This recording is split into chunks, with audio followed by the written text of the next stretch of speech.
बहुत समय पहले की बात है। एक गांव में बेहद निर्धन औरत ने एक सुंदर बेटे को जन्म दिया। उस बच्चे के हाथ पर नीले रंग का एक बड़ा सा दाग था, जो पंडितों के अनुसार उसे भाग्यवान बना रहा था। उसके जन्म के साथ ही उस गांव के ज्ञानी पंडित ने भविष्यवाणी की कि यह बच्चा 14 साल की उम्र में एक राजकुमारी से विवाह करेगा और खुद राज करेगा। एक दिन ऐसा हुआ कि एक राजा शिकार खेलते हुए रास्ता भूलकर उसी गांव में आ पहुंचा जहां उस बालक का जन्म हुआ था। गांव वालों ने उस राजा को पहचाना नहीं, क्योंकि उन लोगों ने कभी उसे देखा ही नहीं था। गांव के एक बूढ़े ने बातों बातों में राजा को बताया कि कुछ दिनों पहले उनके गांव में एक ऐसा बच्चा पैदा हुआ है जो 14 साल की अवस्था में इस राज्य के राजा की लड़की से विवाह करेगा। राजा को यह बात सुनकर बहुत गुस्सा आया, क्योंकि कुछ दिन पहले उसके घर में एक बेटी का जन्म हुआ था। राजा वैसे भी बहुत ही घमंडी और कठोर हृदय का व्यक्ति था। राजा ने सोचा कि क्यों न मैं उस गरीब औरत को कुछ धन देकर इसका बच्चा इससे ले लूं और इसका काम तमाम कर दूं, तो न ही यह भाग्यवान बच्चा रहेगा और न ही मेरी राजकुमारी से विवाह कर पाएगा। वह गांव के उस बूढ़े से बोला, बाबा तुम मुझे उस औरत के पास ले चलो,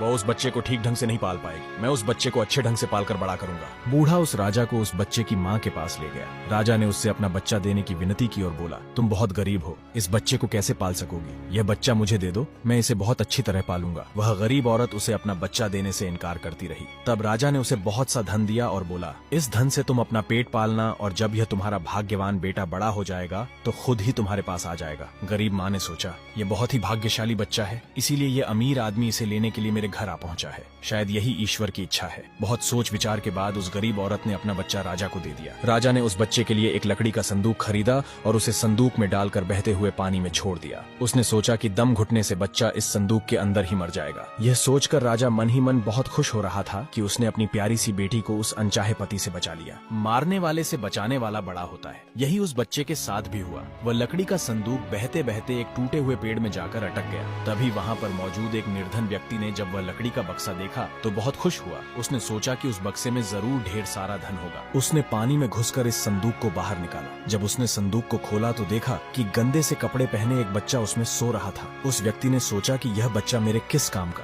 क्यों न मैं इस बच्चे को मालिक के पास ले जाऊं, वह जरूर इसे अपने पास रख लेंगे, क्योंकि उसका अपना कोई बच्चा नहीं है। ऐसा सोचकर वह नौकर उस बच्चे को अपने मालिक के पास ले गया। मालिक उस बच्चे को देखकर बहुत खुश हुआ। उसने सोचा कि शायद ईश्वर ने उसकी पत्नी की प्रार्थना सुन ली और इस बच्चे को उसके पास भेज दिया। उन दोनों पति पत्नी ने बड़े प्यार और लगन से उस बच्चे को पालना शुरू। जैसे जैसे बच्चा बड़ा होता गया, उसके चेहरे पर तेज आता गया। उसे कोई भी देखता तो देखता ही रह जाता। एक दिन राजा किसी काम से उसी रास्ते से बाहर जा रहा था जिस रास्ते पर उस व्यापारी की दुकान थी। रास्ते में अचानक बहुत बड़ा तूफान आ गया तो राजा को उसी दुकान के पास रुकना पड़ा। राजा ने उस सुंदर से युवक को दुकान पर बैठे देखा तो उसके मालिक से पूछा, क्या ये तुम्हारा बेटा है? ये तो बहुत ही सुंदर है। चक्की का मालिक बोला, यह मेरा बेटा ही है, क्योंकि हमने ही इसे पाल पोस कर बड़ा किया है। आज से करीब 14 साल पहले ये बच्चा हमें एक लकड़ी के संदूक में मिला था। राजा को पुरानी बातें एकदम ताजा हो गईं। उसे चक्की के मालिक की बात सुनकर बहुत आश्चर्य हुआ कि वह बच्चा, जिसे वह अब तक मरा हुआ समझ रहा था, अभी तक जिंदा है। उसने उस लड़के को खत्म करने की तरकीब फिर सोची। वह दुकान के मालिक से बोला,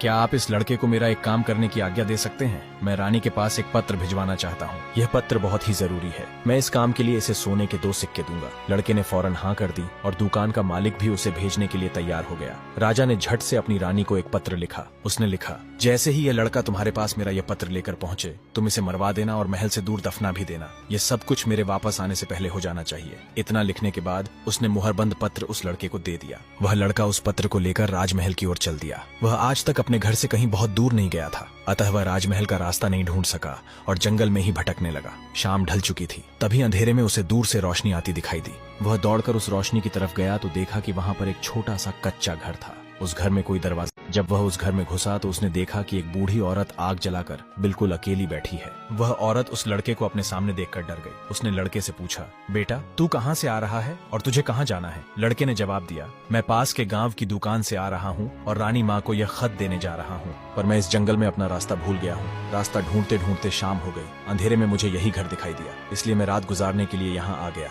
उस बूढ़ी औरत को उस लड़के पर बहुत दया आई, क्योंकि वह डाकुओं के ठहरने की जगह थी और वह बूढ़ी औरत उन डाकुओं की नौकरानी थी। उसे डर था कि अगर डाकुओं ने उसे देख लिया तो उसे मार डालेंगे। लड़के को यह जानकर पहले तो कुछ डर लगा कि वह डाकुओं के घर में घुस गया है, पर अंधेरे में कहीं और जाना भी आसान काम नहीं था। और दिन भर चलते रहने के कारण वह बहुत थक चुका था, इसलिए उसे बहुत जोरों की नींद आ रही थी। वह उस बुढ़िया के कहने पर घर के एक कोने में चुपचाप जमीन पर सो गया। आधी रात के बाद जब डाकू उस घर में आए तो किसी और को अपने घर में सोता देखकर अपनी नौकरानी पर बहुत गुस्सा करने लगे। बूढ़ी नौकरानी ने उन्हें सारी बात बता दी और वह चिट्ठी भी डाकुओं के सरदार के हाथ पर रख दी जो उस लड़के ने उसे दिखाई थी। राजा की मोहर देखकर उन डाकुओं को उस चिट्ठी पर कुछ शक हुआ। सरदार ने बड़ी सावधानी से उस चिट्ठी को खोलकर पढ़ा तो सोते हुए उस लड़के पर उसे बहुत तरस आ गया। उसने उस चिट्ठी को फाड़ दिया और एक दूसरी चिट्ठी उसमें रख दी। उस चिट्ठी में लिखा था, जैसे ही यह लड़का राजमहल में पहुंचे तुम इस लड़के से अपनी राजकुमारी का विवाह कर देना। यह काम मेरे वापस आने से पहले ही पूरा हो जाना चाहिए। यह खत उन्होंने उस लड़के के सामने रख दिया और सुबह होने से पहले ही डाकू वहां से चले गए। सुबह जब वह लड़का सोकर उठा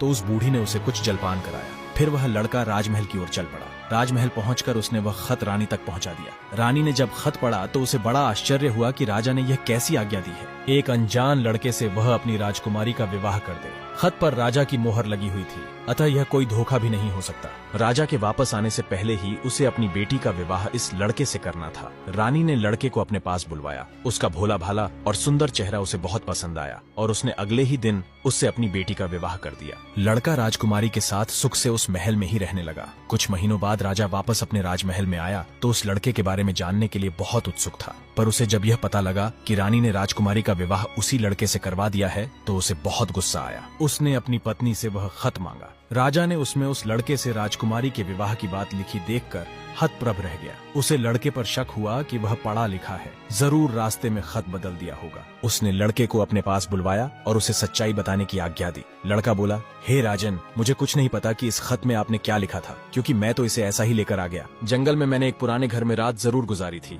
क्योंकि मैं राजमहल का रास्ता नहीं ढूंढ पाया और जंगल में भटक गया था। राजा को उस लड़के की बात पर विश्वास नहीं हुआ। वैसे भी राजा को उस लड़के से बेहद नफरत थी। वह नहीं चाहता था कि उसकी बेटी से शादी करने के बाद वह इस राज्य का राजा बने। वह लड़के से बोला, मेरी गैरहाजिरी में रानी ने मेरी बेटी की शादी तुझ कंगाल से कर दी है, पर मैं इस शादी को तब तक अपनी सहमति नहीं दूंगा जब तक तू मुझे शैतान के 3 सोने के बाल नहीं ला कर देगा। जब तू ये 3 सोने के बाल मुझे देगा तभी सही मायने में उसका पति बन पाएगा। राजा ने ऐसी असंभव शर्त इसलिए रखी थी कि 3 सोने के बाल ढूंढते ढूंढते ही यह लड़का कहीं मर जाएगा। इस प्रकार उसे इस लड़के से अपने आप छुटकारा मिल जाएगा। अब लड़के के आगे राजा की आज्ञा का पालन करने के अलावा कोई और रास्ता नहीं था। वह अगले दिन ही शैतान के सोने के बाल ढूंढने निकल पड़ा। चलते चलते वह एक बड़े शहर में पहुंचा।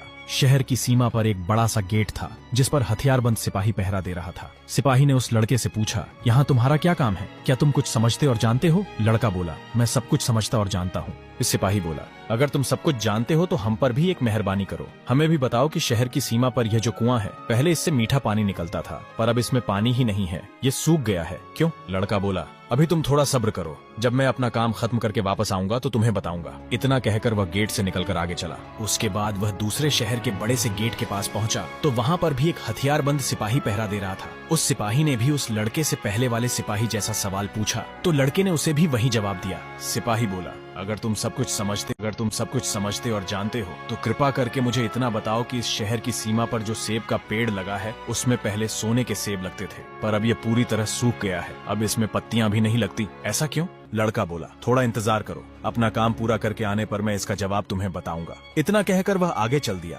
और चलते चलते तीसरे शहर की सीमा पर पहुंचा तो वहां पर एक बड़ी सी नदी थी जिसमें एक छोटी सी नाव थी और एक नाविक उस पर बैठा था। नाविक ने उससे पूछा, तुम यहाँ क्यों आए हो और यहाँ के बारे में क्या जानते हो? लड़का बोला, मैं सब कुछ जानता हूँ। नाविक बोला, अगर तुम सब कुछ समझते और जानते हो तो कृपा करके मुझे बताओ कि आने जाने के इस काम से मुझे छुटकारा कैसे मिलेगा? ये लड़का बोला, इस सवाल का जवाब मेरे वापस आने पर तुम्हें जरूर मिलेगा, पर पहले तुम मुझे नदी पार करवाओ। नाविक ने उसे अपनी नाव पर बैठाकर दूसरे किनारे पर छोड़ दिया। जैसे ही वह नदी के दूसरे किनारे पर पहुंचा तब उसे वहां नीचे की ओर जाने वाला कच्चा और सुनसान रास्ता दिखाई दिया। वह उसी रास्ते पर चल पड़ा। काफी नीचे पहुंचने पर उसे एक बूढ़ी औरत आंगन में बैठी हुई दिखाई पड़ी। जैसे ही उसने उस घर में प्रवेश किया तो उस बूढ़ी औरत ने उससे पूछा, अरे बच्चे, तू कौन है और यहाँ क्यों आया है? क्या तुम्हें नहीं पता कि यहाँ शैतान रहता है? लड़का बोला, मैं सही जगह पर आया हूँ, अब आप मेरी सहायता करो। मुझे शैतान के सर के 3 सोने के बाल चाहिए, नहीं तो मुझे मेरी पत्नी वापस नहीं मिलेगी। बूढ़ी औरत बोली, बेटा, ये तो तेरी बहुत बड़ी मांग है, इसे पूरा करना इतना आसान नहीं है। जब राक्षस घर वापस आकर तुझे यहाँ देखेगा तो कच्चा ही चबा जाएगा, इसलिए मुझे ही तेरी रक्षा करनी पड़ेगी। उस बूढ़ी औरत को लड़के पर तरस आ गया। उसने लड़के को घर में छुपा दिया। लड़का बोला, बूढ़ी माँ, मुझे आपसे 3 सवालों के जवाब भी पूछने हैं। पहला सवाल है, एक कुआं जिसमें से पहले शरबत की तरह मीठा पानी निकलता था, आजकल क्यों सूख गया है? दूसरा सवाल है कि एक सेब का पेड़ जिस पर पहले सोने के सेब लगते थे, अब उस पर पत्ते भी नहीं लगते, वह पेड़ क्यों सूख गया है? तीसरा सवाल है कि एक नाविक को क्यों हमेशा इधर से उधर जाना पड़ता है, उसे इससे छुटकारा क्यों नहीं मिलता? बूढ़ी माँ बोली, ये तीनों बड़े कठिन सवाल हैं। इन सवालों के जवाब भी हमें राक्षस से ही मिल सकते हैं। मैं तेरे लिए यह कोशिश भी जरूर करूंगी, पर अब तू चुपचाप छुप जा, नहीं तो जिंदा नहीं बच पाएगा। शाम को राक्षस घर पहुंचा। अंदर घुसते ही उसने शोर मचाना शुरू कर दिया। मुझे अपने घर में किसी मनुष्य की गंध आ रही है, आज जरूर कुछ गड़बड़ है। यहाँ कौन आदमी आया था? इतना कहकर उसने पूरे घर में झांक कर देखा, पर उसे कोई भी मनुष्य नहीं मिला। उसकी दाई माँ उस पर गुस्सा करने लगी और बोली, अभी कुछ देर पहले ही तो मैंने पूरा घर साफ किया है, मुझे तो यहाँ कोई मनुष्य नहीं दिखाई दिया। लगता है तेरी नाक में ही मानसगंध घुस गई है। चुपचाप आराम से बैठ और भोजन कर। राक्षस को जब कोई मनुष्य नहीं मिला